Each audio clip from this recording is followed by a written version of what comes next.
వేద్యల్పశ్రుతాద్వేదో మామయం ప్రతరిష్యతి. వేదానికి ఎవడు పడితే వాడు ఎలా పడితే అలా అర్థం చెప్తే వేదం కూడా భయపడుతుంటండి. అమ్మో వీడు నన్ను కొడుతున్నాడు బాబోయ్, నన్ను చంపేస్తున్నాడు రా బాబోయ్ అంటుంది. అందుకని వేదార్థం చక్కగా చెప్తే వేదానికి సంతోషం, లేదంటే వేదం చాలా బాధపడుతుంది.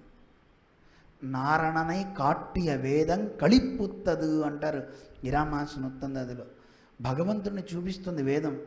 వేదైశ్చ సర్వై అహమేవ వేద్య అంటారు కదా.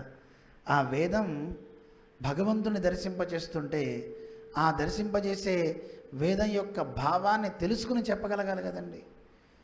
అలా చెప్పగలిగారు కనుక వేదమాతకు కూడా ఆనందం వేసి తన శిరస్సున రామానుజుని పెట్టుకుంటాడు. ఇంత గొప్ప మహనీయుడు ఉంటారా ఎవరైనా? ఉండరే అని వేదానికి కూడా సంతోషం, వేదం కూడా సంతోషించింది అంటారు.